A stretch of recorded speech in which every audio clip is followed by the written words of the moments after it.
Tiny Naruto is at complete awe staring at a pink-haired girl who's giggling her heart out. When the girl turns his way, he pretends to look sideways. Suddenly, the girl starts waving at him with a shy expression on her face. Naruto's heart skips a beat. Does she want to be friends with him? Soon, even more of the girls join in shouting to him to look this way. This sudden gain of popularity completely confuses the whiskered boy. Quickly, he notices people behind his back, realizing that the one getting all this attention is none other than Sasuke Uchiha, who stoically just turns away from all the shouts of his fangirls. For some reason, this annoys Naruto even more. Naruto's snoring lightly, alongside the chirping of birds outside. Suddenly, there's a loud knock at his outside door. Shocked and confused, he cracks one of his eyes open, only to hear a shout telling him to open the door. With a yawn, he begins getting out of his bed, only to fumble his next move, and where his hand was supposed to meet the mattress, he felt nothing but air under it. This makes his lean forward suddenly accelerate, meeting the floor in a fraction of a second, which results in a huge bump on his noggin.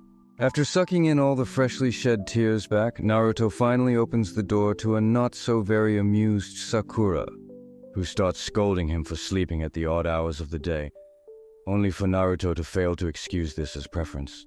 Just like that, Naruto notices a paper birthday bag in Sakura's arms.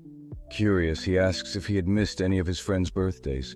To this, Sakura blushes as she's caught off guard, but soon reveals a jacket in it, telling Naruto how during the war there was not much time to celebrate birthdays. So giving an after present wouldn't be such a bad idea. Giving Naruto a brand new jacket, Naruto happily tries it on, noticing how similar it is to his old one that got worn out. With a smile, Sakura approaches closer, and reaching with her hands to zip up his jacket, expresses how glad she is that Naruto likes her gift. Suddenly, a wild Kiba appears, expressing his discomfort of seeing them always act like an old married couple, this time even helping each other to dress up. Caught off guard, Naruto and Sakura just stare at him with embarrassment, as Naruto tries his best to quickly play it of asking why Kiba and Shikamaru came all the way here. Shikamaru speaks up, telling the couple that Naruto is needed at Hokage's office for some good news, encouraging for Sakura to come along too. Unsure, Naruto and Sakura look back at each other, curious of what these news could be. Tsunade casually sips her tea, smiling at a piece of document in her hands, when a loud, obnoxious voice barges in her office demanding for the news. Sakura sheepishly walks in behind Naruto and, knowing her master's temper, quickly apologizes for Naruto's behavior, giving him a good smack over the head for almost causing great anger of the legendary Senju. Tsunade just sighs and places her teacup on her desk as the ruckus in the background from the two Sennin students continues. With an amused smile on her face, she informs that in fact Sakura is correct and Naruto should learn his etiquette soon. This piques interest of the rowdy couple, as Tsunade gives them a sheet of document to read from. As they examine it closely, Naruto begins to read it out loud, revealing that a Hokage candidate Tsunade has chosen was approved by Konoha's council. As Naruto reads the name of future 6th Hokage, he is stunned, with a shaking voice reading his own name out loud. He stares at page in complete disbelief as the words from the document slowly settle into his mind, and he starts to laugh out of relief with tears in his eyes. Finally, his dream here at the hand's reach.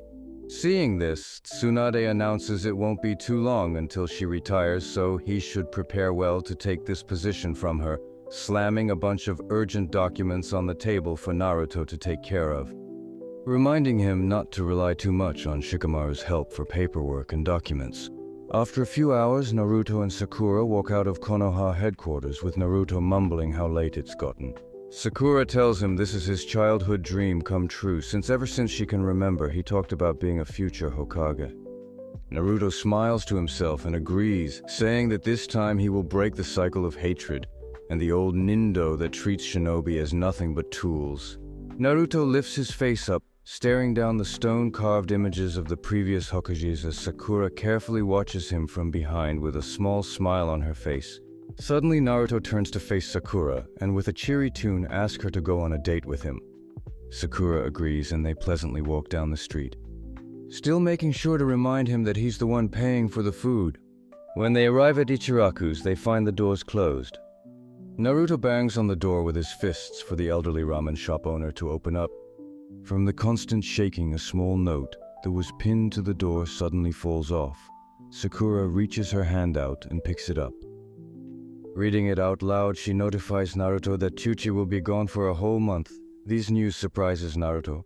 He gets depressed thinking of how he won't be able to taste Ichiraku's ramen for so long. Sakura is confused by such a great change in Naruto's mood, saying he can have instant ramen anytime he wants.